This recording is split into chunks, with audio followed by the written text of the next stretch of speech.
आज मैं आपके लिए जिस फिल्म का एक्सप्लेनेशन लेकर आया हूँ, ये वही फिल्म है जिसका सेम टू सेम रीमेक सितारे जमीन पर में आमिर खान नजर आने वाले हैं। आमिर खान की मूवी वैसे तो 20 जून को आएगी, पर आखिर क्या खास है इस फिल्म की कहानी में कि आमिर खान ने इस फिल्म का रीमेक बनाने का सोचा, चलिए जानते हैं। फिल्म की शुरुआत बास्केटबॉल कोच मार्कस से होती है। वो एक लड़की एलेक्स के साथ रात बिताता है, लेकिन उसका ध्यान टीवी पर चल रहे बास्केटबॉल मैच में ज्यादा होता है। यहाँ हमें पता चलता है कि वो जे लीग का असिस्टेंट कोच है और वो अपने नेक्स्ट मैच की तैयारी कर रहा है, पर एलेक्स मार्कस के ऐसे रूखे व्यवहार से नाराज होकर वहाँ से चली जाती है। सीन अब बास्केटबॉल मैच पर शिफ्ट होता है, जहाँ मार्कस अपने दोस्त और साथी कोच फील के साथ कॉलेज में हो रहे इस मैच को असिस्ट कर रहा है और उनकी टीम अच्छा नहीं खेल रही होती, और इसी बात पर मैच के दौरान खिलाड़ी को चेंज करने को लेकर मार्कस और फील के बीच बहस हो जाती है और गुस्से में आकर मार्कस फील को धक्का दे देता है, जिससे वो गिर जाता है। मार्कस का ऐसा बिहेव देखकर दर्शक मार्कस को बुरा भला कहने लगते हैं और उसे नौकरी से निकाल दिया जाता है। उसके ऐसे बिहेव के कारण सभी मार्कस की जमकर निंदा करते हैं और न्यूज चैनल्स पर उसी का न्यूज चलने लगता है। इन सब से परेशान होकर रात में वो नशे की हालत में अपनी गाड़ी दो पुलिस वालों की खड़ी गाड़ी से टकरा देता है और पुलिस उसे पकड़ लेती है। रात जेल में बिताने के बाद दूसरी सुबह फील ही आकर उनकी पुरानी दोस्ती के खातिर उसकी जमानत करवाता है, लेकिन साफ साफ कह देता है कि उसकी नौकरी अब उसे वापस नहीं मिलेगी। यहाँ फील मार्कस को बताता है कि फील ने मार्कस के अनुसार उस खिलाड़ी को खेलने का मौका इसलिए नहीं दिया था क्योंकि उसकी ग्रैंडमदर की उसी दिन मौत हो गई थी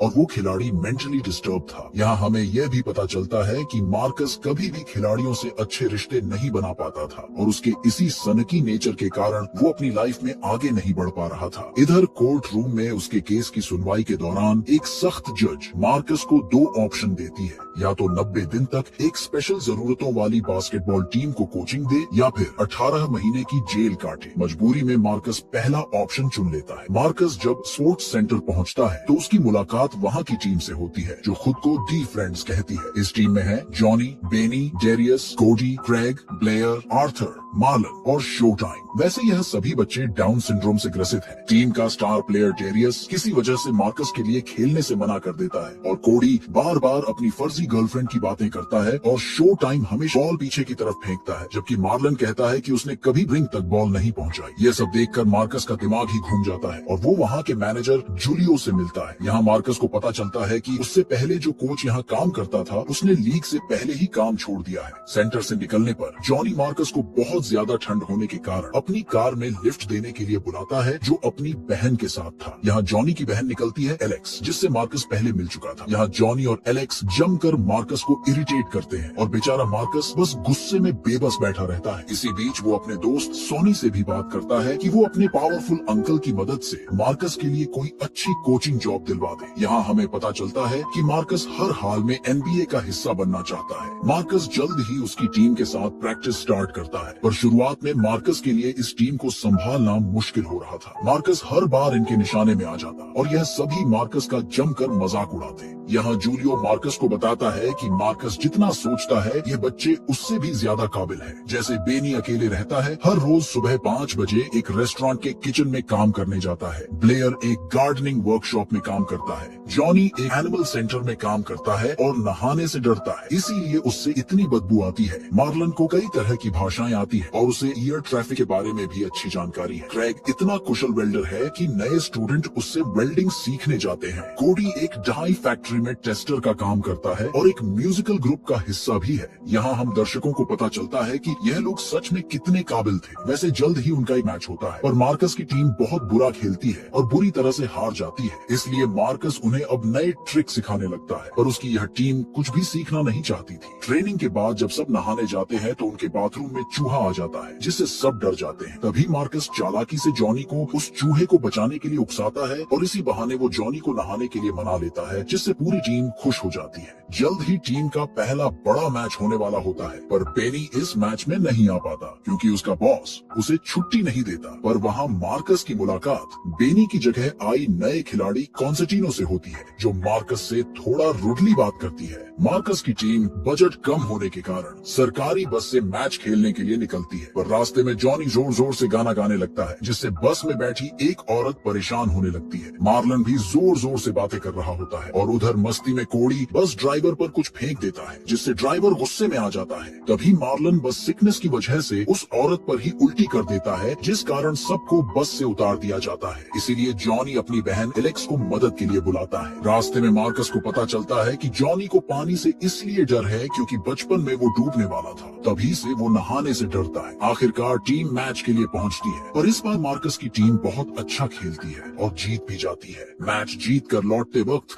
ये लोग फैसला करते हैं कि यह लोग इस साल होने वाले रीजनल मैच में हिस्सा जरूर लेंगे, जिसका फाइनल विनिपेग में होने वाला था, जो कि था स्पेशल ओलंपिक्स का फाइनल। और उसके लिए उन्हें और भी कई मैच खेलने और जीतने होंगे, ताकि पॉइंट टेबल पर यह सभी टॉप पर आ सके और उन्हें विनिपेग जाकर स्पेशल ओलंपिक्स फाइनल खेलने का मौका मिल सके। यहाँ मार्कस एलेक्स को बताता है कि उनके पास फंड्स नहीं है, इसलिए यह लोग सभी मैच खेलने नहीं जा सकते। पर यहाँ सभी लोग एलेक्स को उनकी मदद करने के लिए मना लेते हैं और अब यह सभी लोग एलेक्स की वैन से अलग अलग जगहों पर अपने प्रैक्टिस मैच खेलने जाने लगते हैं और जीतने भी लगते हैं। मार्कस और एलेक्स टीम की प्रैक्टिस मैचों के बीच एक दूसरे के करीब आ जाते हैं और उनका अफेयर शुरू हो जाता है। यहाँ हमें यह देखकर महसूस होने लगता है कि मार्कस अब सच में इनसे प्यार करने लगा था और कोई भी इन बच्चों की इंसल्ट करता तो मार्कस उन्हें अच्छा सबक सिखाता था। जल्द ही शहर की लोकल मीडिया मार्कस का इंटरव्यू लेती है और मार्कस और उसकी टीम का आर्टिकल भी पब्लिश होता है। एक दिन मार्कस फिर से अपने दोस्त सोनी से मिलता है, जहाँ उसे पता चलता है कि सोनी ने उससे झूठ बोला था कि उसने अपने अंकल से मार्कस के लिए NBA कोच की नौकरी की सिफारिश की है। असल में उसका अंकल मार्कस को बिल्कुल पसंद नहीं करता। मार्कस को लगता है कि सोनी उसका इस्तेमाल कर रहा था ताकि वो खुद असिस्टेंट कोच की पोस्ट तक पहुंच सके, लेकिन सोनी भी जवाब देता है कि मार्कस ने भी उसे अपनी अच्छी नौकरी पाने के लिए इस्तेमाल किया है।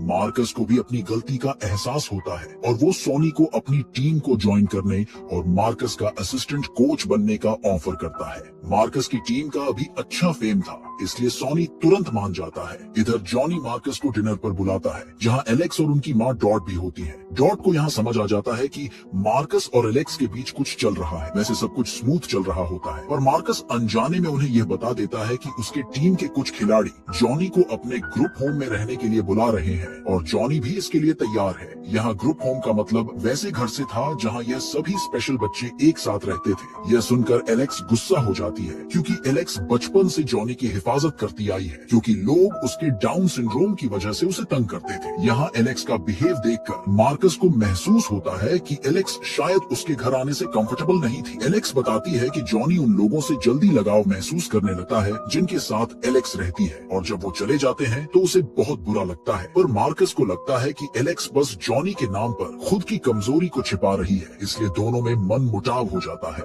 एक दिन लंच के दौरान मार्कस को उसका दोस्त फील मिलता है। यहाँ फील बताता है कि वो डेरियस को बहुत पहले से जानता है। डेरियस बास्केटबॉल का शानदार खिलाड़ी था और सबको उम्मीद थी कि वो NBA प्लेयर बनेगा, लेकिन एक नशे में कार चलाने वाले के कारण उसकी भी कार का भयानक एक्सीडेंट हो जाता है एंड उसके सिर पर गहरी चोट लग जाती है और तभी से वो थोड़ा अलग हो गया है और अब किसी पर भरोसा नहीं करता। ये सुनकर मार्कस समझ जाता है कि डेरियस उसके लिए खेलने से क्यों मना करता है। इसके बाद मार्कस डेरियस के घर जाता है और उससे माफी मांगता है। वो मानता है कि नशे में गाड़ी चलाने वाले लोगों की वजह से कई एक्सीडेंट्स होते हैं, जिसकी वजह से डेरियस जैसे कई लड़कों को ये दिन देखना पड़ता है। वो डेरियस से वादा करता है कि वो आज के बाद कभी भी ड्रिंक एंड ड्राइव नहीं करेगा। फिर वो डेरियस पर फैसला छोड़ देता है कि वो चाहे तो टीम में आ सकता है। दूसरे दिन हमें पता चलता है कि मार्कस के 90 दिन पूरे हो चुके हैं और वो अब यहाँ से जाने के लिए फ्री है। रात में न्यूज में मार्कस देखता है कि सब लोग मार्कस के हार्ड वर्क की सराहना और उसकी टीम के सक्सेस के लिए दुआ कर रहे हैं, क्योंकि स्पेशल ओलंपिक्स फाइनल में क्वालिफाई करने से वो लोग बस एक मैच दूर थे। इधर बेनी भी मार्कस की टीम में आ जाता है, क्योंकि उसने अपने बॉस के बुरे बर्ताव के कारण उस रेस्टोरेंट में अपना जॉब छोड़ दिया था। पर इस क्वालिफाई मैच के दौरान पूरी टीम मार्कस से नाराज दिखती है, क्योंकि जॉनी अभी भी मार्कस से नाराज है,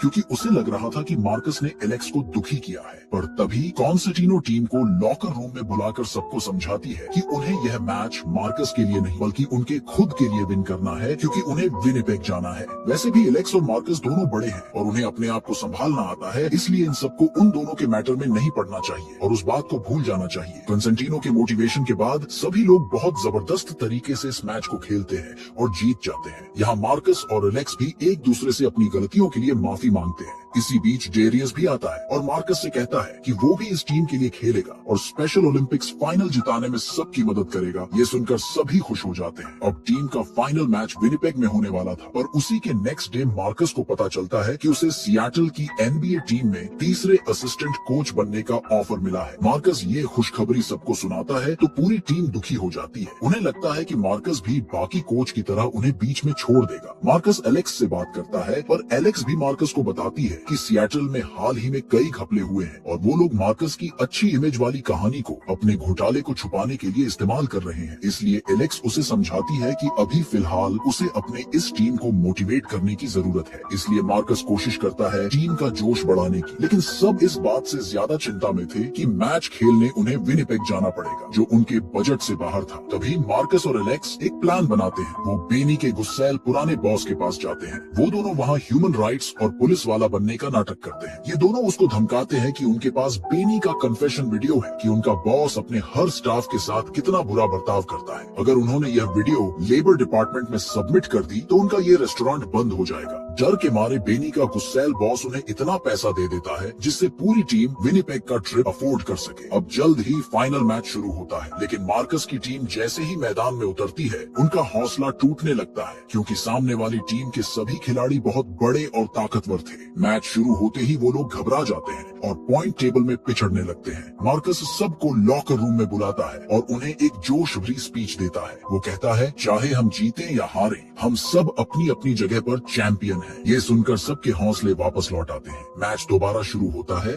और सब अच्छा खेलना शुरू कर देते हैं। आखिरी सेकंड्स में जॉनी को बास्केट बनाने का मौका मिलता है, जैसा कि मार्कस ने उसे सिखाया था, लेकिन शो टाइम के बॉल मांगने के कारण जॉनी बॉल उसको पास कर देता है। शो टाइम अपना खास स्टाइल दिखाता है, जिसे देखकर मार्कस के साथ पूरी टीम घबरा जाती है। पर जैसा कि डर था, show time again basket miss कर देता है और दूसरी टीम मैच जीत जाती है। लेकिन फिर भी सारे दोस्त शो टाइम के लिए तालियां बजाते हैं। हालांकि उनकी टीम दूसरे नंबर पर आई थी, फिर भी सबको लगता है कि उन्होंने ही जीत हासिल की है। मार्कस भी टीम के साथ खुशी मनाता है और पूरा स्टेडियम उन्हें चीयर करता है। इसके बाद सभी लोग रिजॉर्ट में पार्टी करते हैं। मार्कस एलेक्स से कहता है कि उसने NBA वाली जॉब छोड़ने का फैसला किया है, क्योंकि अब वो पहले से बेहतर इंसान है और आज अगर हर तरफ मार्कस का नाम है तो बस उसकी इस टीम के कारण, जिसे वो नाकाबिल समझ रहा था। पर शायद मार्कस ही इस काबिल नहीं था कि वो इनकी काबिलियत समझ सके। इस टीम ने उसे बहुत कुछ दिया है और अब वो इसी टीम के साथ रहेगा। फिर वो टीम के साथ पूल में कूद पड़ता है। इसके बाद हम देखते हैं जॉनी अब अपने दोस्तों के साथ रहने आ गया है